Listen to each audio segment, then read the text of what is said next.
Hi everyone. Well, we're almost at the end of another school term, and today, of course, is Rainbow Day.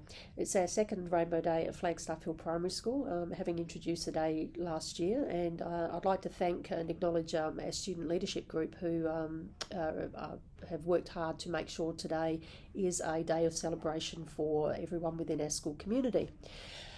As part of us supporting gender diverse, intersex, and sexually diverse children and young people, which is a policy within the Department for Education, we have a responsibility to develop and promote inclusive practices to ensure that our children and young people feel safe, supported, and included within our school community. So today is our one of the ways in which we are promoting that inclusion for members of our LGBTQIA plus community in particular, but for everybody in general.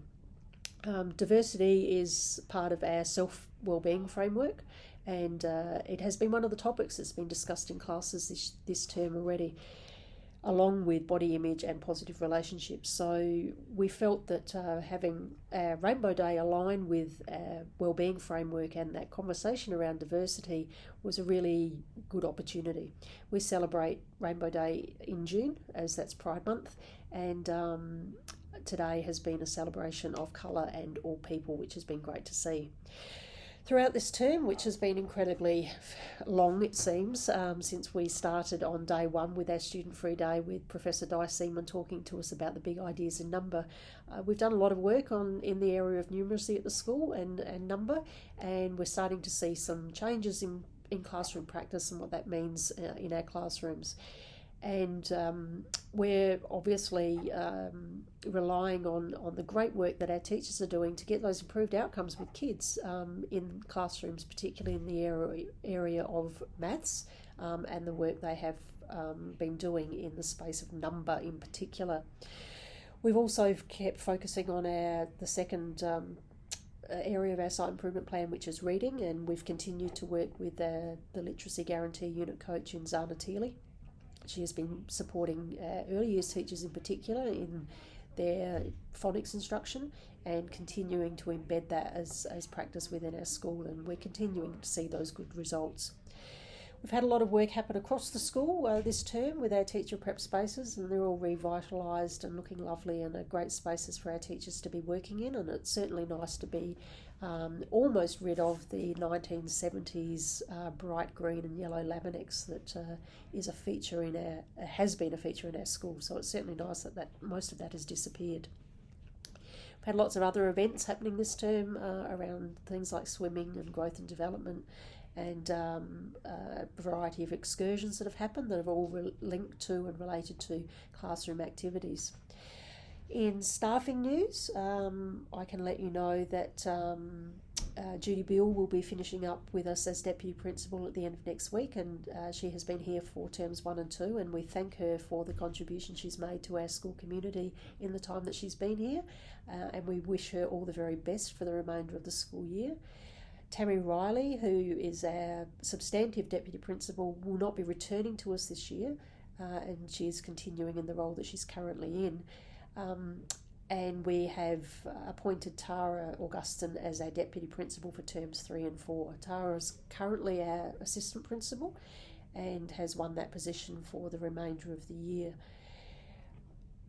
Behind that, of course, we need to replace Tara. So I'm in the process at the moment. There are two jobs advertised within our schools, which are internally advertised positions for 2 assistant principals, one focusing on numeracy and one focusing on literacy. And we hope to be able to make some announcements about who those 2 people, the successful applicants, are by the end of next week. That could have some flow-on effects. If those people are classroom teachers, there may be a need to then backfill for the remainder of the year for those people. So hopefully we'll know by the end of term, and I'll certainly keep you posted in that space. I'll put something on School Bag that lets you know if your child's class in particular has been affected. Teachers have been busy writing reports for the last couple of weeks, and they will come home next week. They've all been proofread by line managers and just about ready to go. They're going to be printed soon, so they'll come home next week. Please take the time to sit down and read your child's report with your child, and talk about where they've shown some real strength and improvement this year, because it's certainly worth celebrating, and we want parents to be celebrating that success with their children. Most reports will also talk about the areas for growth as well, and hopefully that you'll be able to work with your child and with classroom teachers to support that growth for the remainder of the school year. COVID has been interesting this term. We were hit hard fairly early in the term, and many staff members were down with COVID, and our numbers for students were increasing as well. It's been interesting the last couple of weeks. I think we've only had one case in almost the last 2 weeks, and that was a classroom teacher, which has been really encouraging, and fingers crossed it could mean that we see some changes to next term, but I guess we'll wait and see what next term brings for us. However, on the downside, other illness has increased significantly, and I think I spoke about this I posted on School Bag about it last week, about please keep your child home if they're unwell. We know that can be frustrating, and it can be sometimes hard to even judge how unwell your child is. But the vomiting gastro-type virus that's going around at the moment has been quite significant here at school. It's so significant, in fact, we actually had to get the carpet cleaners in to clean the office carpet last week. And unfortunately, I wasn't a survivor of all of that, and managed to catch whatever it was for the last 2 days of last week, and it's not very pleasant.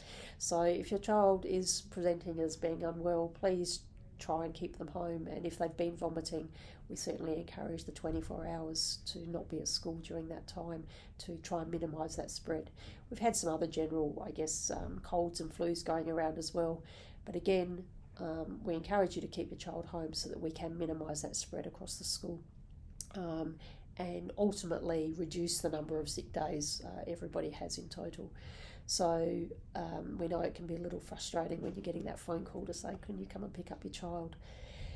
Other than that, I think, there's many things I could talk about, of course, because it's been a very busy term.